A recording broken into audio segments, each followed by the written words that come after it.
नमस्कार बच्चों, ई हिंदी शाला में एक बार फिर से आप सभी का स्वागत है।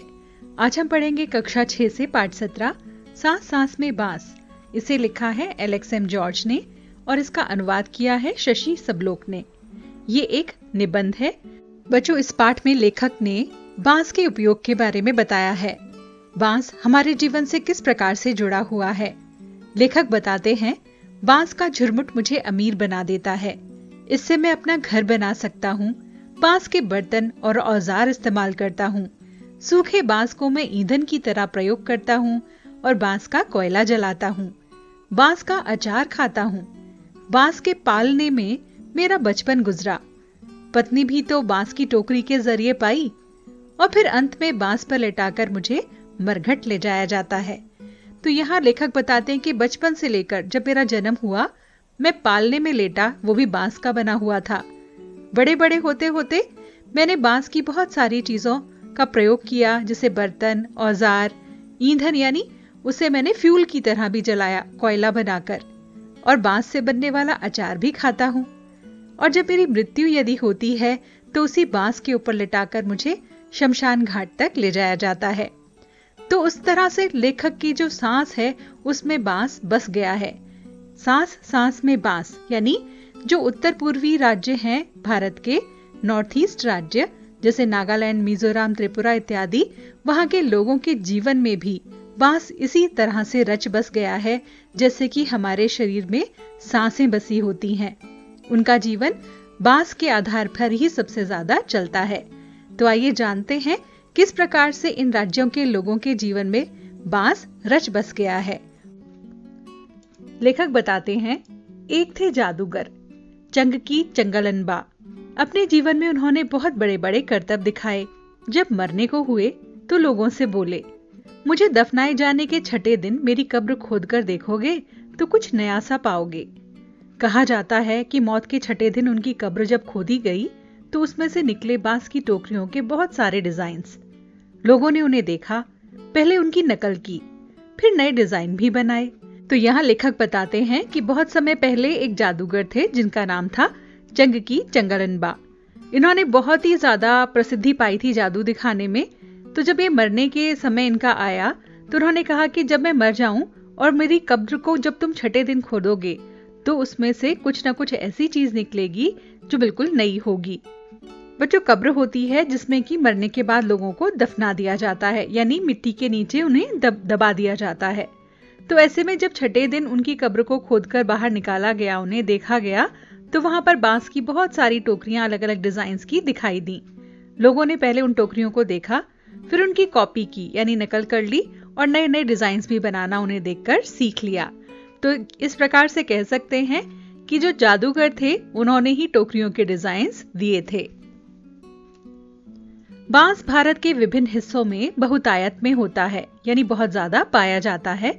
भारत के उत्तर पूर्वी क्षेत्र के साथ और राज्य में बांस बहुत उगता है, इसीलिए वहां बांस की चीजें बनाने का बहुत चलन है। सभी समुदायों के भरण पोषण में इसका बहुत हाथ है। यहाँ हम आमतौर पर भारत के उत्तर पूर्वी राज्य नागालैंड की बात करेंगे।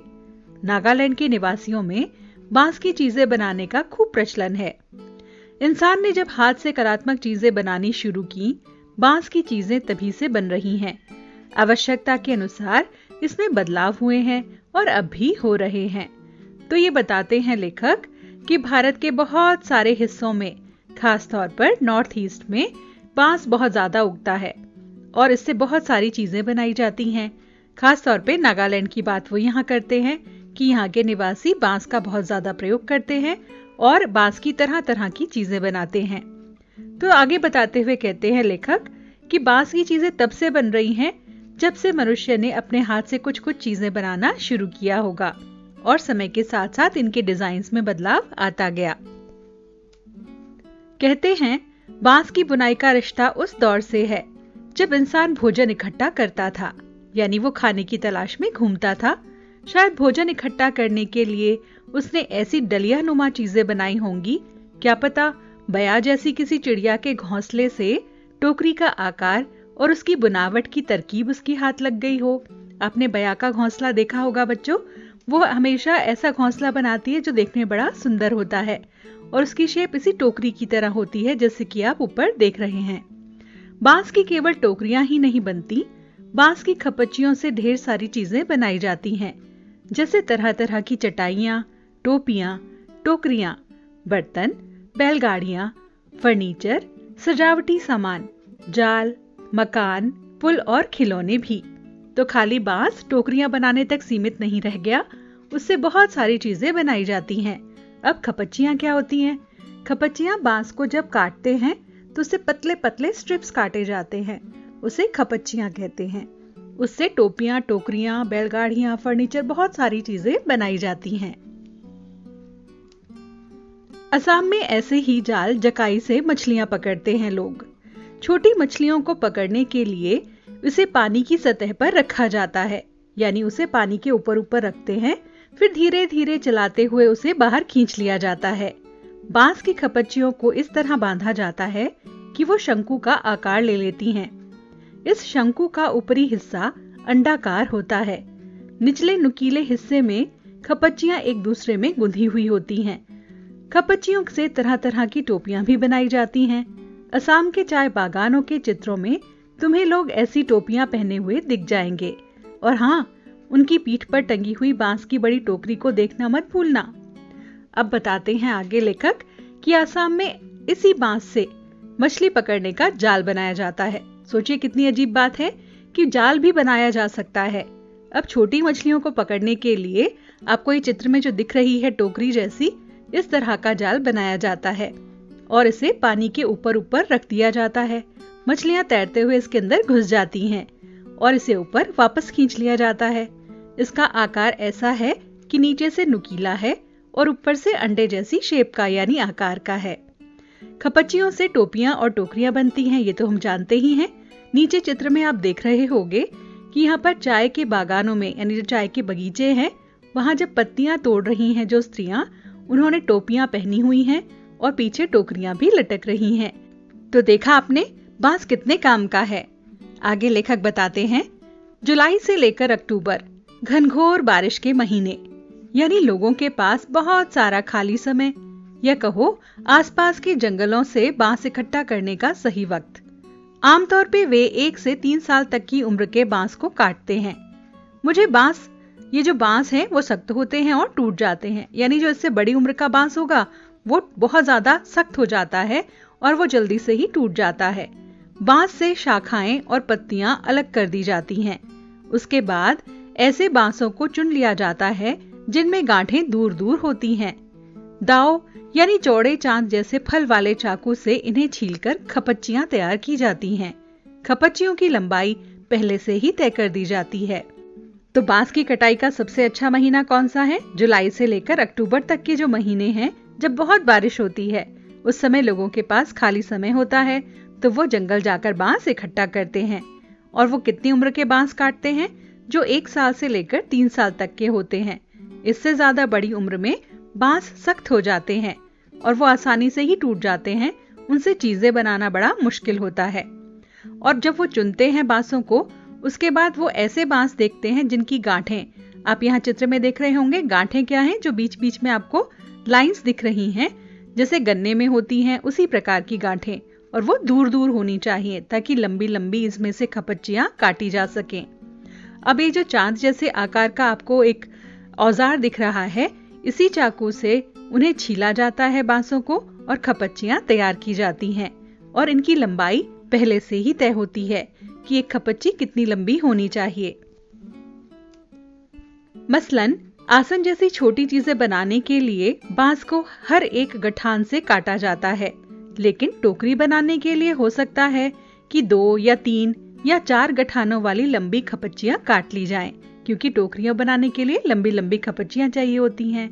यानी कहां से कहां तक काटा जाएगा, यह टोकरी की लंबाई पर निर्भर करता है। अगर टोकरी ज्यादा बड़ी होगी तो खपच्ची भी बड़ी बनानी पड़ेगी।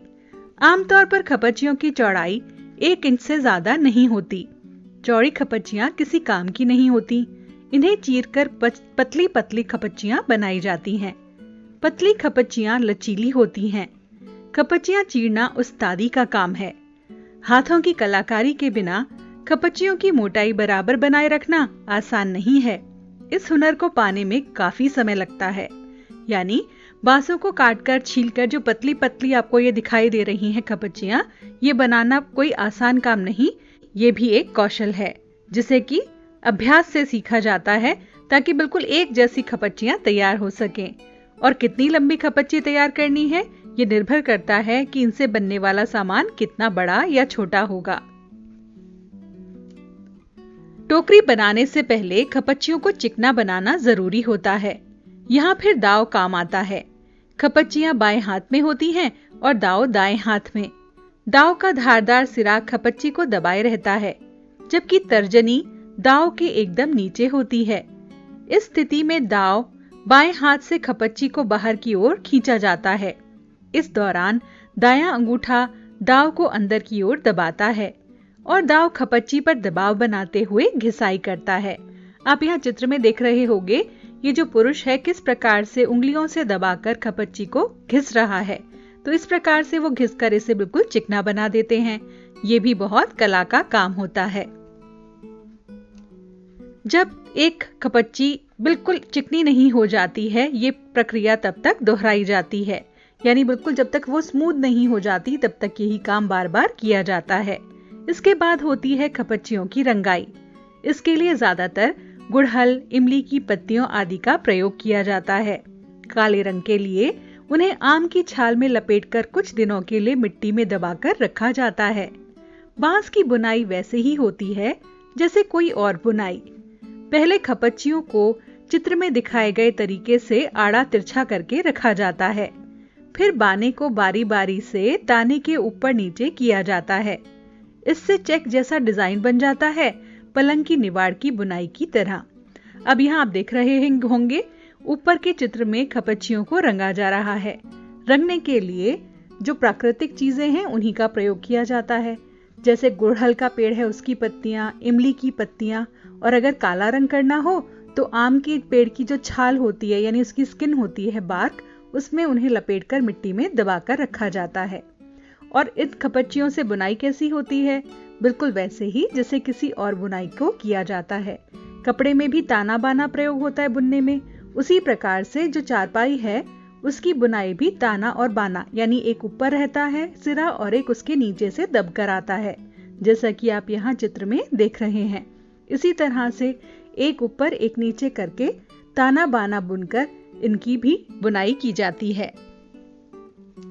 तो यहाँ दिए गए चित्रों से आप आसानी से समझ सकते हैं कि किस प्रकार से टोकरियां, चटाइयां इत्यादि बनाई जाती हैं। ट्विल बुनना हो तो हर एक बाने 2 या 3 तानों के ऊपर और नीचे से जाता है। इससे कई सारे डिजाइन बनाए जा सकते हैं। टोकरी के सिरे पर खपच्चियों को या तो चोटी की तरह गूंथ लिया जाता है या फिर कटे हुए सिरों को नीचे की ओर मोड़कर फंसा दिया जाता है और हमारी टोकरी तैयार। चाहे तो बेचो या घर पर ही काम में ले लो। तो इस प्रकार से आप यहाँ चित्रों में देख रहे हैं कि कैसे ताने और बाने को रखकर टोकरियों की बनावट की जा रही है। तो बच्चों, देखा किस प्रकार से बांस बड़े काम का पौधा है। उससे बहुत सारी चीजें बनती हैं।